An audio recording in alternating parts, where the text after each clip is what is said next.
Friends, welcome to my channel mobile Guru. I hope कल का decision आ चुका है। आप लोग इस बात को छोड़ के कि अब पोस्टपोन्ड होगा या नहीं होगा, अपनी प्रिपरेशन में लग रहे होंगे। आप में से बहुत सारे कैंडिडेट्स मुझसे पूछ रहे थे कि सर, क्योंकि ये ऑलरेडी एग्ज़ाम 4 मंथ डिले हो चुका है, तो किस तरह से आगे आने वाला शेड्यूल हो सकता है।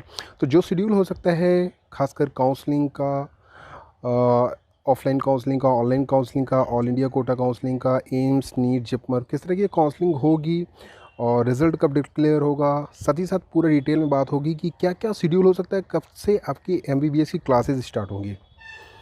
दोस्तों चलिए शुरू करते हैं वीडियो। उससे पहले अगर अपने चैनल को सब्सक्राइब नहीं किया तो सब्सक्राइब जरूर करें, वीडियो को लाइक करें जिससे मैक्सिमम कैंडिडेट्स को बेनिफिट मिल सके।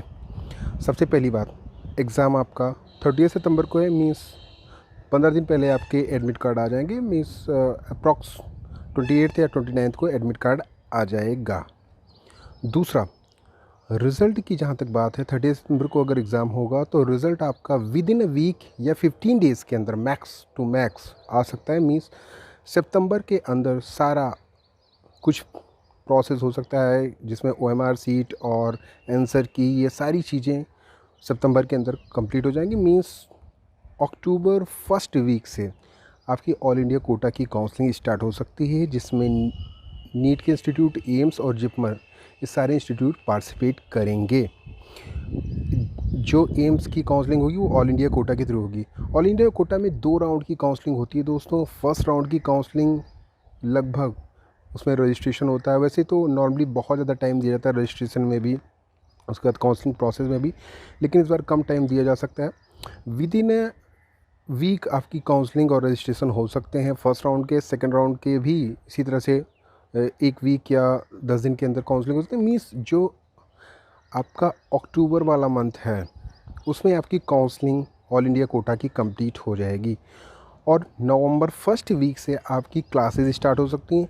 साथ ही साथ जो स्टूडेंट स्विच कर रहे हैं नए इंस्टीट्यूट के लिए, मीन्स सपोज़ करिए आपको पहले किसी इंस्टीट्यूट में सीटें अलॉट हैं, आप कहीं और स्विच कर रहे हैं या अपग्रेड कर रहे हैं अपनी सीटें, तो अपग्रेडेशन साथ में चलता रहेगा। मीन्स नवंबर फर्स्ट वीक से आपकी क्लासेस स्टार्ट हो जाएंगी और साथ ही साथ स्टेट कोटा की काउंसलिंग भी चलती रहेंगी, फर्स्ट राउंड, सेकंड राउंड और थर्ड राउंड, जिस तरह से भी होगा। और इसके साथ मॉप अप राउंड भी चलता रहेगा जो सेंट्रल यूनिवर्सिटीज़ और डीम्ड यूनिवर्सिटीज़ का होता है।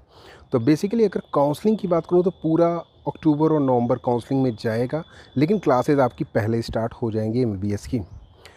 दोस्तों इसके बाद अगर मैं बात करूं आयुष की काउंसलिंग, तो एमबीबीएस के बाद ही आयुष की काउंसलिंग होती है या पीबीटी काउंसलिंग होती है। तो दिसंबर तक जितना भी काउंसलिंग प्रोसेस होता है नीट का वो कंप्लीट हो जाएगा। जनवरी से 2021 से आपकी regular classes MBBS, BDS, AYUSH, AIPBT, nursing, जो भी नीट के थ्रू एडमिशन लेते हैं उन सब की शुरू हो जाएगी। तो बेसिकली ये पूरा जो दिसंबर तक मंथ है 2020, ये आपका काउंसलिंग में जा सकता है। जनवरी से आपका नया सेशन स्टार्ट हो सकता है। जो एमबीबीएस का पुराना सेशन है, जो पुराने सेमेस्टर के सब्जेक्ट रहेंगे उनका एग्ज़ाम आगे भी शिफ्ट किया जा सकता है। हालांकि वो 12th बेसिस एग्ज़ाम होते हैं। बेसिकली आपका फर्स्ट ईयर जो होता है एमबीबीएस का, उसमें ज़्यादा कुछ नहीं होता है, उसमें केवल 12th बेसिस पे ही सब कुछ होता है। तो वो आगे भी शिफ्ट किया जा सकता है या एग्ज़ाम पेपर उसका लिया भी जा सकता है कुछ सिलेबस को कम करके। तो बेसिकली आपका लॉस इसमें कुछ नहीं होगा, सब कुछ ठीक हो जाएगा जो भी आपका लॉस हुआ है एग्ज़ाम की वजह से या कोरोना की वजह से। तो दोस्तों ये इंपॉर्टेंट इन्फॉर्मेशन है। जो लोग मुझसे डिटेल पूछ रहे थे कि क्या हो सकता है आगे, किस तरह से परीक्षा कार्यक्रम हो सकता है। That's all, thanks, bye, take care.